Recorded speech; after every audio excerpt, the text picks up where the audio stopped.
Okay, welcome back everybody to the show. Alright, today I'm going to show you something pretty cool. I got these trees. These are bare root trees that I got at the local big box store, or you can also get them other local nurseries might sell them, but I happen to go to this big box store a lot, and I'm always there, so I walk through the garden section and I noticed you can get trees for like $18. And none of them have any leaves on them when you buy them, okay? So when you get there, it's just gonna look like a stick and then wrapped in like a plastic bag with some like shredded wood in there. And you kind of think like, no way this is gonna live. There's no way this is gonna live. It's just a stick.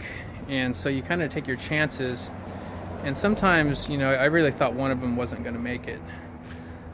This one right here you're looking at, this is the apricot, and it's looking really healthy. So 2 months ago this had no leaves whatsoever, and this thing's looking really healthy. Let's go down and just see. Okay, this was just a stick, So they got the semi-dwarf, good canner, deep yellow, excellent quality, low chilling. Okay, now that's important. Now we live at the coast here, zone 9. We don't get that many cold hours. If you're inland a little bit, like 10 miles inland, you're going to be able to get more cold, some more chill. But here at the coast, it never gets that cold, because I'm about a few blocks from the ocean. So we're zone 9. So this one will do good here, because it says, like I said, the key thing is the low chilling requirement.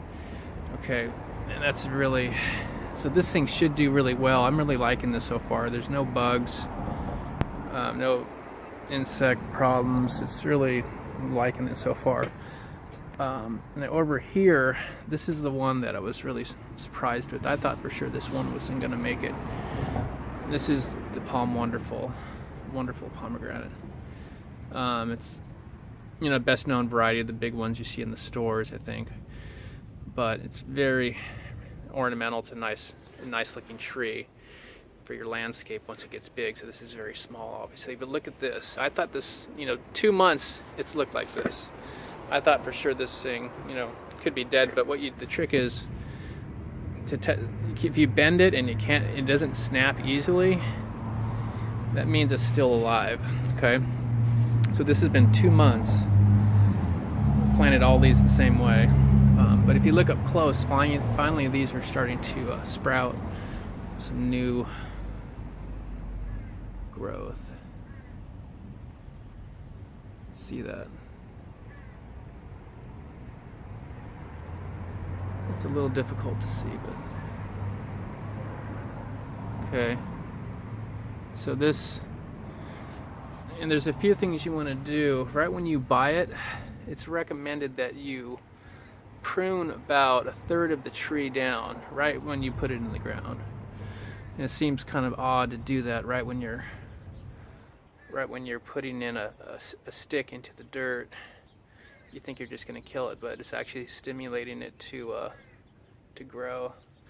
So this is really cool. I thought this, there was a chance that this wasn't going to make it, but it's growing. So this is just the beginning of this one. You want to keep these well watered, or they're not going to take up much water, but don't let them dry out. So, and I'm giving them high quality nutrients as well, but not too much. You don't need to give them a bunch of phosphorus. They're not flowering anything right now. So this one, happy about that one. And then we can move over to, we have here 2 apples. I got these as well. So sometimes you happen to be shopping, you just see something you want to buy impulsively, but you want to always make sure that it's something that's going to work in your area. So this one, apparently, in my research, these 2 will do good in San Diego here. This is zone 9. And from all my research, the Anna mixed in with the Dorset are two of the most highly recommended ones I've come across that will do good in this, and it's a low chill. I believe so. Yep, it says low chill. So, and it even says it's good in containers. So this one is actually really doing really good. You can see so that's some healthy growth.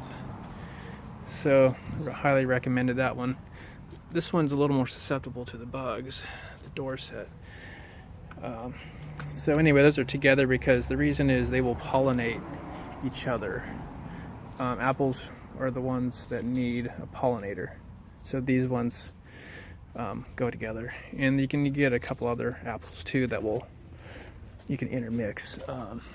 This one's doing pretty good, but it's also susceptible to bugs. It's the Kiefer pear.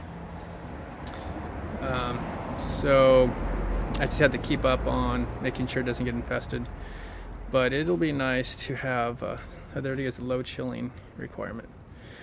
So I'll have a variety of different fruit here. So each one of these was like $18. So, you know, I got these pots, just leftover buckets, that 5-gallon buckets that, you know, one was a paint can, some extra buckets that just happened to be not needed. They might have a crack down the side or on the bottom, they have a hole in it. So now they're no longer usable for regular use. So instead of throwing them away, you do is you cut little notches in the bottom.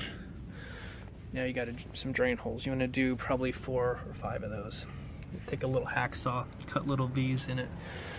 So I got to layer mulch on top too. You want to keep this stuff very airy on top, like 2 or 3 inches of just real nice. Could be leaves, similar stuff to what I do around here, the stuff on the ground. If I go down just a little bit, you'll actually see worms, I bet. But look at, let's see. Sometimes there'll just be a lot of worms crawling around. But then that's pretty much all of the bare root trees I got. I got 4, 1, 2, 3, 4. So that's less than $80. And this is just 2 months ago. So for less than $80, I already got 5 trees. And then this wasn't a bare root, this is the fig. There's no need to buy those in a bare root. This will be evergreen all year. So these are basically deciduous trees. They might keep their leaves, some of them, but for the most part every winter you're going to lose your leaves. And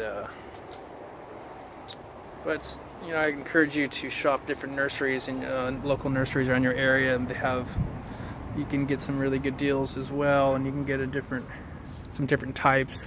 Sometimes, you know, I'll just buy what I happen to run into, because sometimes you're looking for a certain type and you can't find it, and then you just end up buying, you know, what's there. Like, there's a few different types of apricots I could have got, but I don't, you know, necessarily wanted to drive all over town. There's different pomegranates. You know, this is basically a superfood, so I highly encourage you to grow and eat these. So there's different ones at different flavors, different size pomegranates, big, small. Let's see, so this is, yeah, again, Zone 9, San Diego. So those are the 4 bare root trees, and then this was my citrus, the blood orange.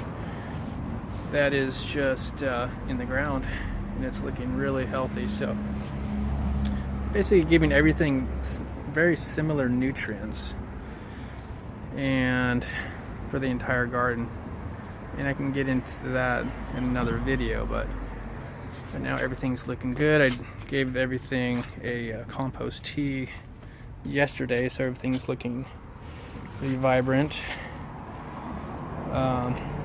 So anyway, just wanted to show you guys that. Hope you enjoyed that. You can put a comment in the comment section if you want to tell me about what you guys are growing, and or if you have any suggestions for growing bare root fruit trees. So enjoy your day or evening, and we'll see you on the next episode. Bye bye now.